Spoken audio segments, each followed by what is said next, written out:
Oke, kita buka sama-sama di Kejadian pasal yang ke-8, ayat yang ke-22. Tadi pagi kita sudah bahas ini.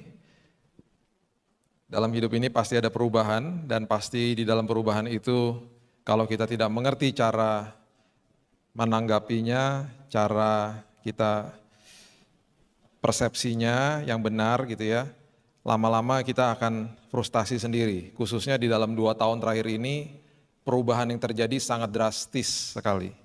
Jadi keabsahan daripada iman seseorang itu terlihat dan keaslian daripada iman orang itu diuji gitu ya.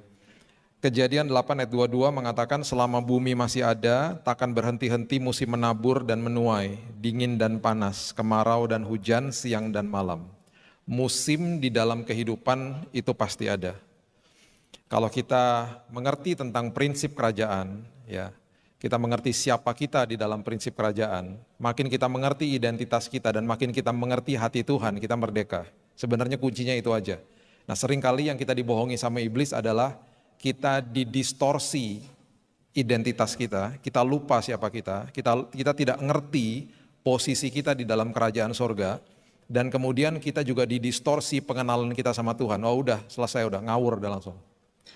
Dua itu aja kalau kita mengerti siapa saya di dalam Tuhan, identitas saya, dan saya mengerti isi hati Tuhan, merdeka hidupnya. Merdeka hidupnya. Nah, seringkali di dalam musim pandemi ini, ada 3 keluhan yang orang biasanya katakan kepada saya. Saya kehilangan pekerjaan, saya kehilangan income, sama saya kehilangan orang yang saya kasihi di dalam Tuhan. Jawaban saya begini, di dalam prinsip kerajaan surga kita nggak bisa kehilangan apapun. Sekali lagi nggak apa-apa kita ngomong saya kehilangan ini itu dan nggak apa-apa. Itu ungkapan perasaan kok. Tetapi secara status kita nggak bisa kehilangan apapun. Kenapa? Karena kita bukan pemilik daripada apapun. Karena semuanya punya Tuhan. Kita masuk ke dalam dunia ini, Timotius mengatakan kita nggak bawa apa-apa. Pulang pun nggak bawa apa-apa. Mazmur mengatakan apapun yang ada di bawah langit punya kerajaan sorga. Kita hanya pengelola, bukan pemilik. Semua yang Tuhan titipkan dalam hidup kita, kita diminta untuk kelola dengan sebaik-baiknya. Cuman itu aja kok. Kita mengerti itu dengan benar, kita merdeka hidupnya. Tapi Pak, saya kehilangan pekerjaan. Bukan, engkau sedang berganti musim. Tuhan sedang masukkan engkau dalam musim yang baru. Karena posisimu yang lama itu Tuhan mau kasih orang yang lain di situ. Karena kita sistemnya mengkolonisasi bumi kok, menularkan budaya kerajaan surga dimanapun Tuhan tempatkan kita. Kejadian 1 ayat 26. Untuk menguasai bumi kok. Jadi Tuhan mau bermitra sama kita, Tuhan mau kita mengelola bumi. Berarti pengelolaan kita di tempat itu sudah selesai, pindah ke musim yang baru. Gak bisa kehilangan. Bahkan Tuhan akan gantikan dengan musim yang lebih indah nantinya. Yang kedua, kehilangan Pak, kehilangan income, mana bisa? Kita menyembah sumber atas segala sumber kok kehilangan income. Income yang kita dapatkan dari usaha atau pekerjaan kita, usaha dan pekerjaan itu pipa, bukan sumber. Sumber penghasilan kita Tuhan, bukan pekerjaan kita, itu hanya pipa, sarana yang Tuhan pakai. Kalau sampai pipanya ketutup, berarti sebentar lagi Tuhan akan bukakan pipa-pipa yang lain, yang airnya membual-bual bahkan. Karena sumbernya cuma satu dan sumbernya tidak pernah goyah. Gak bisa kehilangan. Tahun lalu saya ingat di sini kita bahas tentang akses. Kita memiliki akses kepada Bapa kita. Kalau kita punya akses kepada Bapa kita, berarti apa yang terlepas dari tangan saya tidak akan pernah terlepas dari hidup saya, karena supply jalan terus. Kalau kita ingin jadi pemilik, apa yang terlepas dari tangan terlepas dari hidup, selesai udah. Tapi kalau akses itu supply-nya jalan terus. Apapun yang terlepas dari tangan, supply jalan terus kok, akses. Itu luar biasa, kita punya akses kepada Bapa kita. Makanya kita jadi minta cuma mengelola aja. Pak, saya kehilangan orang yang saya kasihi. Enggak apa-apa ngomong gitu, saya kehilangan 8 orang kok selama musim pandemi ini. Tiganya sangat dekat dengan saya. Saya berduka, betul saya berduka. Di Tesalonika dikatakan begini, janganlah engkau berduka seperti orang yang tidak punya pengharapan. Karena orang yang meninggal di dalam Tuhan, kelak nanti kita akan berjumpa lagi dengan mereka. Kita nggak bisa kehilangan apapun. Merdeka kita. Mengerti prinsip itu saja kita merdeka. Memang transisi perubahannya sulit. Memang ketika menghadapi transisinya sulit. Tapi kita harus mengerti, semua jawaban ada di dalam firman Tuhan kok. Semuanya ada di situ. Tugas kita hanya mencari jawabannya kok. Oke, 5 saja saya berikan dengan cepat ya. Yang pertama, Tuhan itu pakarnya untuk merangkaikan semua perkara dan menjadikannya sebuah perkara yang indah dan disodorkan bagi kita. Istilahnya kalau iblis lempar kita sama buah apel, kalau kena kan benjol, digantikan sama Tuhan jadi jus apel, jadi nikmat. Nah itu Tuhan, dia pakarnya dalam hal itu.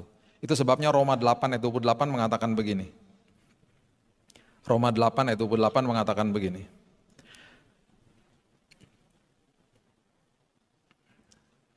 Roma 8 ayat yang ke-28. Kita tahu sekarang. Kita tahu kapan? Sekarang. Bukan kemarin, bukan kemarin lusa, bukan. Kita tahunya sekarang. Jadi waktu ngelewati perubahan memang gak enak. Karena kita gak bisa lihat tangan Tuhan sedang bekerja. Kita tahunya nanti pas sudah selesai. Kita tahu sekarang, kita bilangnya begitu. Pas sudah lewat semuanya. Bahwa Allah turut bekerja dalam segala sesuatu mendatangkan kebaikan.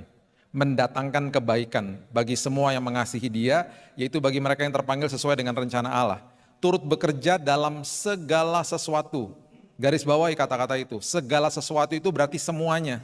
All dalam bahasa Inggrisnya. Berarti termasuk masa lalu kita, termasuk kecurangan orang sama kita. Termasuk keputusan yang salah, termasuk semuanya. Tuhan bisa rangkaikan jadi perkara indah bagi kita. Itu Tuhan kita, segalanya. Itu sebabnya di Kejadian pasal yang ke-50, ayatnya yang ke-20, firman Tuhan mengatakan begini. Kejadian 50 ayat yang ke-20. Memang kamu telah mereka-rekakan yang jahat terhadap aku, tetapi Allah telah mereka-rekanya untuk kebaikan, dengan maksud melakukan seperti yang terjadi sekarang ini, yakni memelihara hidup suatu bangsa yang besar. Ini kisah tentang Yusuf. Yusuf dibuang sama kakak-kakaknya. Dimasukin lubang, dijual, difitnah, dipenjara. Semuanya buruklah yang terjadi sama dia. Sampai-sampai firman Tuhan mengatakan, semua seolah-olah dunia mereka-rekakan yang jahat terhadap aku, tapi Tuhan merangkaikan sesuatu yang indah bagiku. Ketemu sama juru minum di dalam penjara, ketemu sama juru roti di dalam penjara.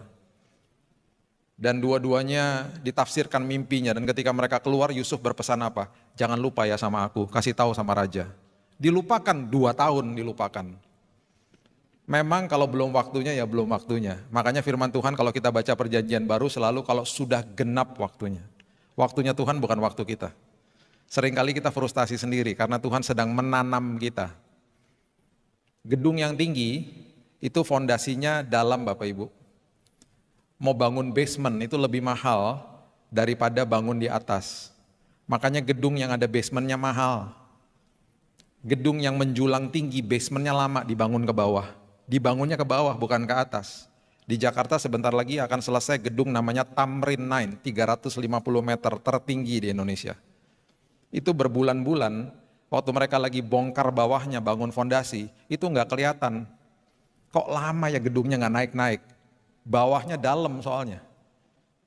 Seringkali ketika kita ditanam sama Tuhan di dalam, itu berarti Tuhan sedang mau menaikkan kehidupan kita makin tinggi, menjulang untuk memuliakan Tuhan. Seringkali posisi ditanam itu sama seperti posisi dikubur, gelap sendiri dan gak karu-karuan di bawah situ. Kita frustasi berteriak kepada Tuhan, gelap Tuhan.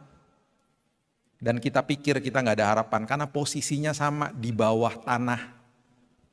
Sama seperti apa? Orang dikubur. Dikubur sama ditanam sama tempatnya.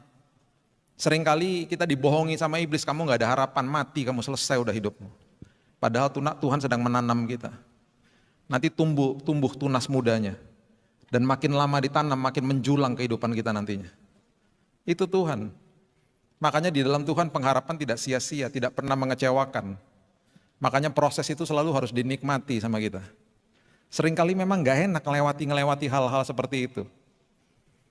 Akhirnya setelah raja bermimpi dan akhirnya diberitahu bahwa ada seorang yang ada di penjara yang bisa menafsirkan mimpi dalam sekejap, Yusuf menjadi orang penting nomor 2 di Mesir, menyelamatkan bangsa Mesir, menyelamatkan bangsa Israel dan bangsa-bangsa di sekitarnya, bahkan keluarganya. Makanya timbul kalimat ini, kamu mereka-rekakan yang jahat. Ketika Tuhan merangkaikan jadi indah, jadi indah. Ketika genap waktunya. Siapa yang suka coklat chip cookies? Kue kering coklat. Ya, tadi pagi saya udah tanya, ada yang lain ini bohong atau Nggak berani angkat tangan. Banyak kan tadi pagi yang suka ya. Oke. Coklat chip cookies itu di Indonesia biasanya terkenal di kota-kota besar, Mrs. Fields. Nggak tahu di Solo juga mungkin dulu ada kali. Udah tutup tapi sekarang. Ada Famous Amos, mungkin di Solo masih ada. Kalau Famous Amos di mana-mana masih ada ya. Tapi bagi saya coklat chip cookies yang paling enak itu buatan istri saya. Nah, saya ceritain ya. Saya ini pemakan coklat. Jadi saya bilang sama istri saya, dia trial and error kalau buat coklat chip cookies. Sayang, kamu kalau buat coklat chip cookies jangan kayak gini, rasanya tepung semua. Saya bilang gitu. Jadi gimana dong? Pokoknya kamu boros aja sama coklatnya. Dia buat lagi nggak berani, taruh banyak-banyak. Udah cukup nggak? Nggak enak, saya bilang gitu. Biasa aja. Akhirnya dia ketemu resepnya. Saya kasih tahu resepnya ya. Saya udah minta maaf sama istri saya. Tepungnya 200 gram, coklat chipnya 500 gram. Jadi boros kan? Pakai wasteman lagi. Beduh. Itu ya, waktu dia dimasukin ke dalam oven, pas dia keluar dari oven itu melepuh-melepuh gini loh. Dan waktu dideketin baunya, waduh Tuhan. Itu lututnya lemes langsung. Lemes lutut saya kalau udah baunya panas-panas begitu. Saya kan pencinta kopi, di rumah ada mesin kopi. Saya buat itu Nespresso 110 mili. Saya minum pakai kopi sambil nonton Netflix. Wih, hamba Tuhan nonton Netflix. Netflix banyak yang bagus, nontonnya yang bener jangan yang gak bener. Nonton Netflix, makan coklat chip cookie sambil ngopi. Siapapun telepon saya nggak akan saya angkat. Kecuali Om Freddy. Sungkan saya sama Freddy. Om Freddy tuh matiin. Gak akan saya angkat. Berkali-kali istri saya, itu telepon bunyi loh, biarin aja. Saya lagi menghadap Tuhan kok. Coklat chip cookie sama kopi itu, waduh, menikmati hadirat Tuhan pokoknya. Ketika coklat chip cookies sedang dibuat, by the way kalau misalnya lagi ke Jakarta mau cobain silahkan mampir ke rumah saya. Nggak mau mampir ke dalam, di depan ngebel aja nggak apa-apa, saya bawain keluar. Kecuali coklat chip cookies tinggal satu saya nggak akan bagi. Saya dibawain sama istri saya di hotel. Jangan ke hotel saya loh. Udah habis, saya udah makan semuanya. Saking sukanya gitu ya. Pokoknya waktu lagi dibuat ya. Itu kan ada tepung di atas meja. Ada gula di atas meja. Ada mentega di atas meja. Ada coklatnya yang belum diolah. Kadang-kadang kalau buat kue ada soda kue, ada essence. Mana ada orang ngomong gini, udahlah daripada buatnya capek-capek tak makanin satu-satu nanti juga nyampur di dalam perut. Mana ada orang ngomong gitu. Kan gak enak, pernah nyobain tepung, makan tepung sendiri, gula dimakan, gak enak. Itu sama seperti hidup kita kok. Ada kepahitan, kecurangan, masa lalu, dosa, banyak yang buruk-buruk, sampahnya terlalu banyak. Tapi ketika semuanya dirangkaikan dalam porsi yang tepat sama Tuhan, jadi nikmat sama hidup kita. Itu Tuhan kita. Jadi nggak usah merasa tertuduh karena Tuhan nggak pernah nuduh kita. Tuhan nggak pernah buat kita rasa bersalah. Itu bukan dari Tuhan. Kalau pernah punya perasaan seperti itu bukan dari Tuhan. Tuhan mengasihi kok. Ya. Jadi dia pakarnya dalam hal itu. Yang kedua, selalu di dalam perubahan Tuhan akan selalu mau menguji dan kemudian mau menjadikan kita makin serupa seperti dia. Di dalam perubahan selalu seperti itu. Malaikat 3 ayat yang ketiga mengatakan begini. Malaikat pasal yang ketiga ayat yang ketiga mengatakan begini. Ia akan duduk seperti orang yang memurnikan dan mentahirkan perak.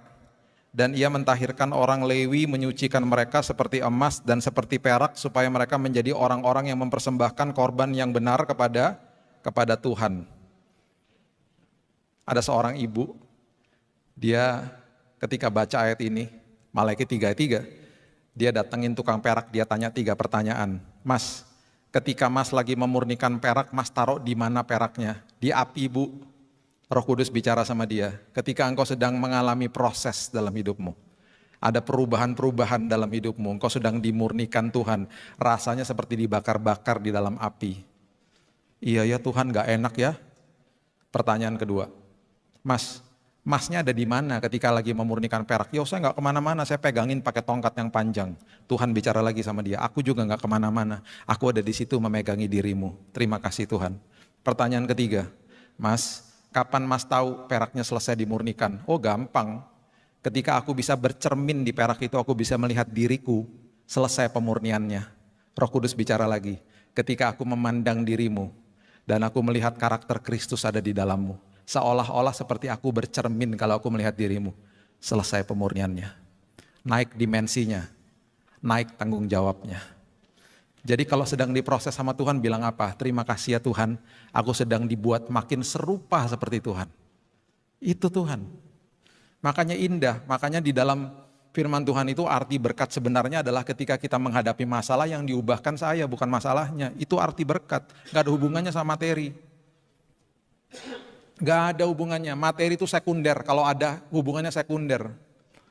Makanya ketika kita mempelajari apa yang Yesus ajarkan, bahkan di Matius 5, ketika khotbah di bukit, itu dikatakan blessed are you, itu bahasa Inggrisnya, diberkatilah engkau, makarioslah engkau, di dalam bahasa Indonesianya berbahagialah engkau ketika engkau sedang dianiaya. Kan aneh, kata berkat disandingkan dengan kata derita.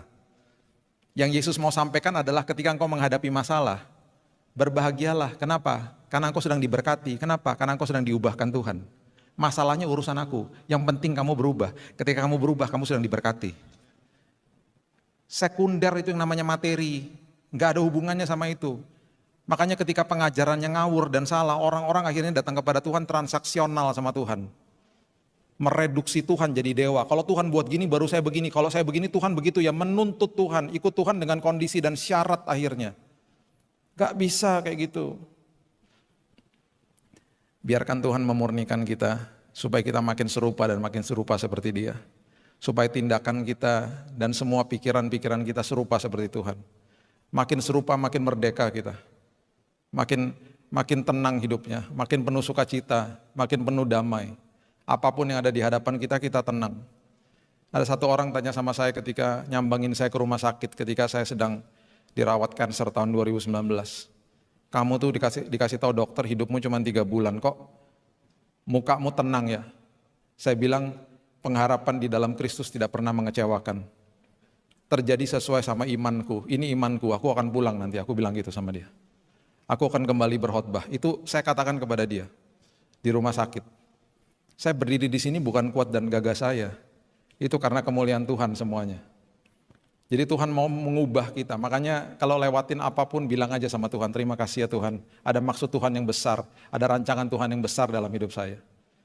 Yang ketiga, di 1 Petrus coba lihat, 1 Petrus pasal yang ke-1, ayat yang ke-7, perubahan itu akan selalu, bukan sekedar hanya mengubahkan kita seperti Tuhan, akan menguji keabsahan daripada iman kita. Ya. 1 Petrus 1 ayat 7 mengatakan maksud semuanya itu ialah untuk membuktikan kemurnian imanmu yang jauh lebih tinggi nilainya daripada emas yang fana, yang diuji kemurniannya dengan api, sehingga kamu memperoleh puji-pujian dan kemuliaan dan kehormatan pada hari Yesus Kristus menyatakan dirinya. Melebihi emas yang fana. Saya punya teman, ya, dia top 5 di Indonesia, konsultan tambang emas. Orang-orang tambang emas itu biasanya salah satunya orang yang dicari itu teman saya ini untuk konsultasinya. Pakar. Berkali-kali saya diajak ke tambang emas nggak pernah ada waktunya. Tapi dia katakan begini, nanti kalau udah jadi, itu jadinya 99,99%. Makanya Alkitab mengatakan kemurnianmu melebihi itu. Jauh melebihi itu bahkan. Jadi itu yang Tuhan mau lakukan dalam hidup ini. Keabsahan iman kita teruji kok. Makanya kalau lihat sebuah ujian di depan kita, mengerti bahwa segala sesuatunya Tuhan mau bawa kebaikan dalam hidup ini. Makanya ujian itu artinya sebenarnya mengeluarkan kelemahan kita, memakai kelemahan itu untuk membuat kita lebih baik. Kalau kita lihat pergumulan hidup sebagai cobaan, itu artinya mengeluarkan kelemahan kita, sama juga awalnya, dan memakai kelemahan itu untuk menghancurkan kita, itu cobaan. Itu yang iblis mau lakukan. Makanya lihatnya dari posisi itu, oh ini ujian kok. Berarti saya punya kesempatan untuk mengelola kelemahan saya, dan memakai kelemahan saya untuk membuat saya lebih baik. Makanya ujian namanya ujian matematika. Ketika dapat hasilnya kita tahu, oh nomor 2 salah, aku nggak ngerti berarti. Berarti itu kelemahan saya nggak belajar, saya nggak ngerti formulanya. Mengeluarkan kelemahan saya, memberitahu kelemahan saya belajar lagi toh. Ketika diuji bisa nggak? Bisa. Mengeluarkan kelemahan saya, memakai kelemahan saya untuk membuat saya lebih baik, itu ujian. Itu yang Tuhan lakukan terus menerus. Sampai dia nanti datang menjemput kita. Selalu begitu. Satu hari di sebuah pesawat yang besar ya, Boeing 777. Saya bepergian ke kota Vancouver di Kanada karena dulu mertua saya tinggal di sana. Dan istri sama anak saya yang kedua sudah di sana, saya pergi sama anak saya yang pertama. Saya memilih, saya udah tahu konfigurasi pesawat, jadi karena saya suka dunia aviasi, jadi saya tahu lah, itu di belakang ada bangku cuma 2. Itu konfigurasinya itu 3, terus ada lorong 4 bangku lagi, lorong lagi, bangku lagi 3. Di paling belakang bangkunya 2. Karena udah mengerucut ke belakang. Itu enak duduk di situ, di paling belakang tuh. Terus dekat sama air crew-nya, kalau malam-malam minta makanan gampang ke dapur belakang gitu. Nah, saya duduk di situ. Malam-malam lagi tidur nyenyak-nyenyak di Samudra Atlantik di atas 12.000 kilo di atas.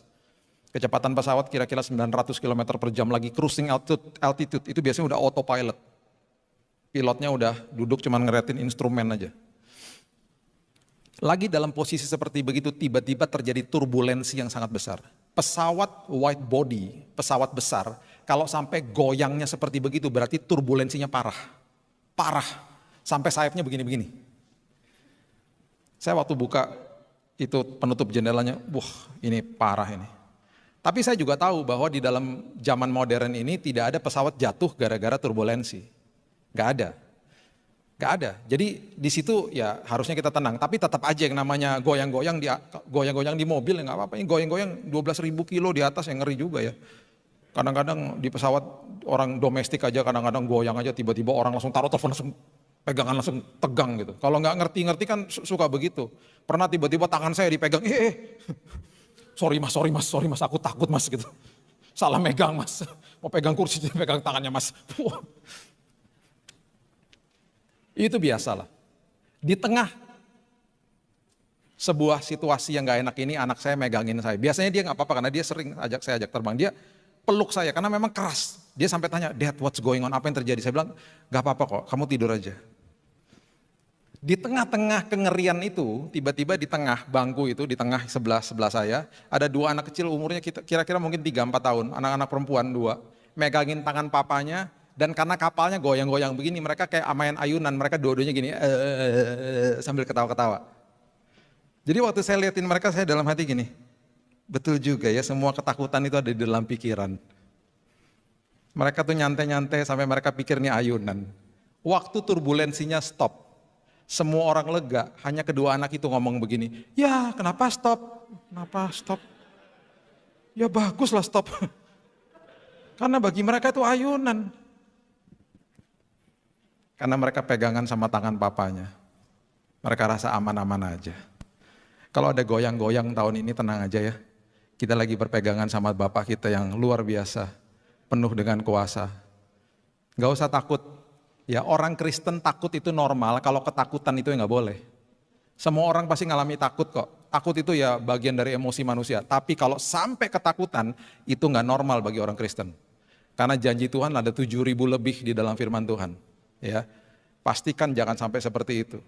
Yang keempat, di dalam semua perubahan Tuhan lagi ubah prioritas kita supaya kita ngerti. Oh gini toh Tuhan prioritasnya gitu.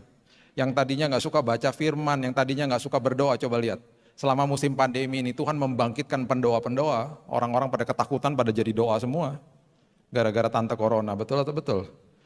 Nanti tante corona sebentar lagi dia kan udah makin lemah nih, dia udah bentar lagi mau pergi kan. Kalau dia pergi tetap berdoa loh ya. Tuhan membangkitkan banyak prayer warriors, lihat selama 2 tahun ini dari yayasan saya saja, ribuan orang terima Yesus. Ribuan orang terima Yesus. Pak Risa di sini ya, berapa minggu lalu ya, atau minggu lalu ya. Ya, nggak tahu dia saksikan atau tidak. Didatengin sama banyak orang dan akhirnya dibaptis di kolam ikannya dia. Dia cerita pasti ya teman baik saya. Ribuan orang, saya mengirimkan buku-buku buat orang-orang yang baru terima Yesus, banyak dari yayasan kami. Itu baru dari yayasan kami aja, belum lagi yang lain-lain. Kalau kita compare notes, wah udah jutaan. Di apapun kehidupan ini, ya Tuhan sedang bekerja yang sangat luar biasa.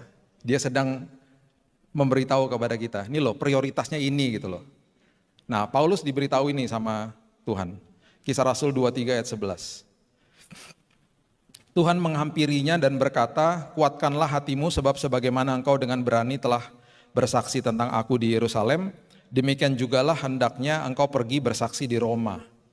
Jadi Tuhan lagi kasih tahu sama Paulus, kamu akan pergi ke Roma, kamu akan bersaksi di Roma. Ya, Tuhan gak kasih tahu perjalanan ke sana seperti apa. Ternyata perjalanan ke Romanya gak nyaman gitu loh. Waktu Paulus pergi ke Roma, akhirnya dia pergi ke sana sebagai tawanan. Dan sebagai tawanan itu atau tahanan itu, dia akan diadili di Roma. Dan dalam perjalanan ke Roma, dia mengalami shipwreck, dia mengalami kapal yang kandas. Karena badai yang luar biasa. Tapi Alkitab membuktikan bahwa Paulus menjadi sosok satu-satunya sosok dari antara 270-an orang yang ada di kapal itu. Sosok yang paling tenang dan bahkan memberikan nasihat kepada yang lain. Karena dia tahu dan dia percaya bahwa apapun yang Tuhan katakan, saya pasti sampai ke Roma walaupun melewati kesulitan hidup gitu loh. Nah di tengah-tengah perjalanan ini Paulus sempat transit dan dia naik kapal barang. Naik kapal yang bermuatan gandum yang sedang berlayar dari Alexandria Mesir menuju ke Roma. Paulus numpang kapal itu. Nah prioritas kapal itu adalah membawa gandumnya sampai ke Roma, di-unload, kemudian terima uang. Karena kapal barang, kapal dagang ini. Jadi itu prioritasnya, gandumnya prioritasnya. Nah ketika badai sudah menerpa, mereka mulai paham bahwa prioritas mereka adalah jiwa mereka. Bukan muatannya, perlahan-lahan terjadilah proses ini. Coba lihat Kisah Rasul pasal yang ke-27, ayatnya yang ke-18 mengatakan begini. Karena kami sangat hebat diombang-ambingkan angin badai, maka pada keesokan harinya mereka mulai membuang muatan kapal ke laut. Pertamanya muatannya dulu dibuang. Karena mereka mulai paham ini prioritasnya jiwa kita nih. Nah akhirnya ayat yang ke-38, muatan yang paling berharga dibuang sama mereka. Kisah Rasul 27 ayat 38 mengatakan, menjelaskan setelah makan kenyang, mereka membuang muatan gandum ke laut untuk meringankan kapal itu. Akhirnya muatan gandumnya dibuang. Seringkali dalam hidup kita itu begitu, yang kita pikir itu prioritas bagi Tuhan bukan. Ada seorang teman-temannya saya, beli mobil black metallic, mobil metalik warna hitam lagi. Beli mobil setiap hari kan dicuci mobilnya. Mobil kan kalau beli baru biasanya orangnya suka latah, dicuci terus mobilnya. Satu hari dia pulang ke rumah, kena hujan mobilnya nggak dicuci karena dia ngantuk bapaknya nih. Dia tidur, istirahat, mobilnya belum dicuci. Nah anaknya yang 5 tahun biasanya suka lihat papanya suka cuci mobil. Nah anaknya punya inisiatif, anaknya mau cuci mobil papanya. Jadi anaknya akhirnya ambil ember sama air, terus dia kemudian bingung, yang buat lap mobilnya mana ya? Karena rupanya memang ada di dalam mobil. Tapi kemudian dia berpikir, itu mama kalau di dapur, kalau gosok dandang, pakai serabut kawat, itu bersih. Berarti ya mobil juga bersih dong harusnya ya. Anak 5 tahun ini mengambil serabut kawat yang ada di dapur, dan kemudian dia mulai gosok mobil hitam metalik yang masih baru itu dari depan sampai belakang. Bunyi dong, aluminium ketemu metal, ngik, ngik, ngik, ngik. Setelah selesai disiram sama air, anaknya menjerit. Ah! Dari depan sampai belakang baret-baret semuanya. Papanya bangun, papanya pun menjerit. Dua-dua sama-sama menjerit. Ah! Papanya bersaksi begini, hampir saya tampar anak saya. Tiba-tiba Roh Kudus mengingatkan dia. Kalau kamu tampar anakmu, luka hatinya akan lama disembuhkan. Yang lebih penting adalah hatinya dia, bukan mobilmu. Lihat hatinya, jangan lihat perbuatannya. Papa itu tersungkur di depan anaknya. Dia peluk anaknya, dan dia menangis. Anaknya juga menangis. Anaknya menyesal, papanya menangis karena mobilnya berat-berat. Tapi paling tidak, dia tidak tampar anaknya. Karena dia mengerti di saat seperti itu prioritasnya adalah anaknya, bukan mobilnya. Seringkali di dalam hidup kita Tuhan switch, Tuhan kasih tahu itu bukan prioritasmu. Dan seringkali ketika kita meninggalkan apa yang kita pegang erat-erat sakit loh. Tapi seringkali Tuhan di dalam perubahan Tuhan memberitahu kita pesan-pesan seperti itu. Jangan kaget, karena dia sedang meluruskan jalan kita. Dan pastinya indah nantinya. Dan pada akhirnya yang kelima, Dia selalu ingin supaya kita mengerti janji-janji dia. Sama seperti Paulus ketika disuruh ke Roma, perjalanan gak enak pun dilewati sama dia. Dia tenang-tenang aja, beda sama murid-murid Yesus. Yang gak ngerti janji Tuhan, gak ngerti bobot daripada janji Tuhan yang dia ucapkan. Makanya Amsal 4 mengatakan, arahkan telingamu kepada ucapanku, simpan di dalam lubuk hatimu, karena itu sumber daripada kehidupan. Bahkan itu sumber daripada kesembuhan. Itu menjadi ayat pegangan saya ketika saya terbaring sakit. Arahkan telingamu kepada ucapanku ya nak. Dokter akan ngomong apapun, betul dokter ngomong itu kenyataan. Tapi kamu arahkan telingamu kepada ucapanku. Aku sudah menyediakan kesembuhan. Itu yang menguatkan iman saya. Itu yang membuat saya bisa berkata, kenyataan harus tunduk sama kebenaran. Itu kan kenyataan saya sakit. Tapi kebenaran lebih kokoh. Kenyataan harus tunduk sama kebenaran. Itu menjadi prinsip saya akhirnya ketika berjalan sama Yesus. Markus pasalnya yang keempat ayat 35 mengatakan begini. Markus 4 ayat 35, pada hari itu waktu hari sudah petang, Yesus berkata kepada mereka, marilah kita bertolak ke seberang. Ini ya, kata-kata ini seolah-olah sepertinya sederhana loh. Marilah kita bertolak ke seberang. Sederhana kedengarannya. Bagi murid-muridnya juga mereka nggak paham. Seolah-olah sepertinya kata-kata biasa gitu. Kalau saya yang bilang sama Bapak Ibu, marilah kita bertolak ke seberang, saya mau ajak Bapak Ibu untuk nyebrang jalan, saya pegangin tangannya. Saya nggak bisa kasih jaminan kita akan sampai ke seberang dengan selamat, betul atau betul? Karena saya punya keterbatasan sebagai manusia. Tetapi ketika Yesus yang bicara, itu yang keluar dari mulutnya firman, dan firman itu ya dan amin. Ketika dia bilang marilah kita bertolak ke seberang, itu sama dengan kita pasti sampai ke seberang dengan selamat. Itu yang Yesus katakan. Yesus tahu nggak sebentar lagi akan ada badai? Tahu. Yesus sebagai manusia, 100% manusia, 100% Tuhan, mengalami letih, lapar, ya, capek, ngantuk, dan seterusnya. Dia tahu sebentar lagi dia mau tidur kok di situ, di buritan di kapal. Dia tahu akan ada badai, makanya dia berfirman dulu, marilah kita bertolak ke seberang. Yang artinya sebenarnya kita pasti sampai ke seberang dengan selamat. Dia lagi berfirman untuk memproteksi semua yang ada di kapal itu. Dia akan tidur. Tidur bukan berarti dia meninggalkan kita, dia udah kasih firmannya kok. Kan di perahu itu ada dia. Kalau di perahu itu ada dia, di dalam perahu kehidupan ada dia, kenapa harus takut? Nah kemudian ada orang-orang yang tidak mau ikut di dalam rancangan Tuhan, tertinggal. Ayat berikutnya katakan begini, mereka meninggalkan orang banyak itu lalu bertolak dan membawa Yesus beserta dengan mereka dalam perahu di mana Yesus telah duduk, dan perahu-perahu lain juga menyertai dia. Jadi ada orang-orang memang gak akan ikut di dalam perahu kehidupan bersama dengan dia. Dan jangan komplain kalau kita lihat mereka, karena seringkali kita lihat mereka bahwa mereka nggak ngalami badai, mereka ada di tepi kok. Dan seringkali kalau kita tidak mengerti firman dengan baik dan benar, seperti Asaf pemimpin biduan di Mazmur, dia mengatakan begini, Tuhan kenapa kau memberikan kemujuran bagi orang-orang fasik? Bahasa kita sekarang adalah begini, Tuhan kenapa orang-orang itu diberkati? Wah makin ngawur udah. Ngelihat orang nyaman-nyaman, tenang-tenang aja, kita pikir itu orang diberkati. Banyak orang gak masuk dalam perahu kehidupan karena menolak ikut rancangan Tuhan. Dan ketika mereka gak ngalami badai seperti kita, jangan dikatakan seperti itu. Akhirnya membuat kita kehilangan harapan. Di dalam perahu kehidupan kita, walaupun ada badai, kita sedang dibentuk sama Tuhan. Dan Tuhan ada di situ sama-sama kita. Lalu mengamuklah tofan yang sangat dahsyat, ayat 37. Ombak menyembur masuk ke dalam perahu sehingga perahu itu mulai penuh dengan air. Pada waktu itu Yesus sedang tidur di buritan di sebuah tilam. Harusnya jangan dibangunin. Kan Yesus sudah berfirman tadi di awal. Harusnya di titik ini jangan dibangun.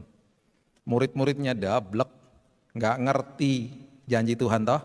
Ngomong gini, lihat gini. Murid-muridnya membangunkan dia dan berkata, Guru, engkau tidak peduli sama kami. Engkau tidak peduli kalau kami binasa. Bener-bener deh. Samalah banyak orang Kristen juga bilang begitu. Tuhan kok gak peduli sama aku, kok gak dengar doaku. Padahal dia ada di perahu kehidupan sama-sama kita. Beberapa kali dia akan terdiam, tapi dia tetap pegangin tangan kita. Saya gak pernah lupa ada satu malam ketika Tuhan bicara gini, saya akan bawa kamu lewat lembah gelap ini sampai ke ujung. Beberapa kali aku akan diam, tapi ingat ya aku pegang lo tangan kamu. Kita lagi jalan sama-sama. Itu yang membuat hati saya teduh. Karena dia ada di situ. Lalu Yesus bangun. menghardik angin itu dan berkata kepada danau itu, diam tenanglah, angin itu reda dan danau itu menjadi teduh sekali. Kemudian apa yang dia katakan ayat 40? Lalu ia berkata kepada mereka, terima kasih ya, udah dibangunin. Hampir aja kita mati. Terima kasih ya udah dibangunin, hampir kita tenggelam semuanya. Dia ngomong gitu? Enggak. Dia nggak ngomong gitu. Apa yang dia katakan? Dia katakan begini, mengapa kamu begitu takut? Yang kedua, dia ini paling nampar yang kedua nih. Kenapa kamu tidak percaya? Dengan kata lain dia katakan gini, kan di awal saya udah bilang, marilah kita bertolak ke seberang. Kamu nggak ngerti maksudnya apa? Kamu kan muridku. Itu artinya kalau saya udah berucap sesuatu, itu firman yang keluar. Kita pasti sampai ke seberang dengan selamat, jangan bangunin aku, harusnya gitu. Dia lagi ngasih tahu sama murid, mengapa kamu begitu takut dan kenapa kamu nggak percaya sama saya? Makanya kalau yang naik kapal ini, jemaatnya Betani Solo pasti beda ayatnya. Karena semuanya pasti nggak akan bangunin Yesus, amin. Di awalnya sama, Yesus bertolak dengan jemaat Betani Solo. Oh, sama di depannya, ombak menyembur masuk. Waktu ombak menyembur masuk, semuanya bergandengan tangan, semuanya berteriak, jangan bangunkan Yesus, pasti gitu ayatnya. Saya lebih suka baca ayat yang ada Betani Solo harusnya. Murid-murid Yesus baca nih nggak enak. Tiba-tiba ada satu jemaat, Alkitab juga mencatat, tiba-tiba ada satu jemaat yang biasanya cuma datang Paskah sama Natal tok. Imannya goyah, dia sendiri yang berteriak, bangunin yang bener aja kamu, kita mati nanti. Semuanya berteriak, jangan. Om Freddy bilang gini, tadi Yesus sudah pesan sama kita, marilah kita bertolak ke seberang, yang artinya adalah semua jemaat bilang, kita pasti sampai ke seberang dengan selamat, begini-begini. Itu ombak udah sepinggul mungkin, masuk ke dalamnya. Terus kemudian ayat firman Tuhan mengatakan begini, akhirnya mereka sampai ke seberang dengan selamat. Walaupun kapal itu sudah hampir tenggelam. Di situ Yesus baru bangun dan dia katakan, wahai jemaat Betani Solo, besar imanmu, luar biasa engkau. Hebat engkau. Engkau tidak takut dan imanmu teguh. Karena engkau mengerti janjiku. Beda ayatnya. Kalau ada Alkitab yang kayak gitu, coba kasih tahu saya mau beli ya. Alkitab versi Betani Solo, pasti gitu ayatnya. Nah, jemaatnya kelihatan kok ngerti janji Tuhan. Apapun, nah itu badai itu, ya kan. Baru saya ngomong badai, ada badai di luar tuh, lihat. Luar biasa Tuhan, kasih tanda langsung, ya kan. Gak takut, ya kan. Kita pasti sampai ke ujung tahun ini dengan selamat. Yang sakit disembuhkan dalam nama Yesus. Sampai masuk ke tahun 2 tahun yang depan lagi, makin sehat dalam Tuhan.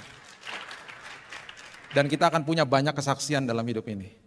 Bahwa kita berjalan dengan sumber atas segala sumber. Sumber kesehatan, sumber pertolongan, sumber damai, sumber sukacita, sumber hikmat, sumber pengharapan, sumber semua-semuanya. Walaupun ada perubahan apapun, kita sedang dibuat makin serupa seperti Tuhan. Berikan tepuk tangan kita untuk Tuhan kita.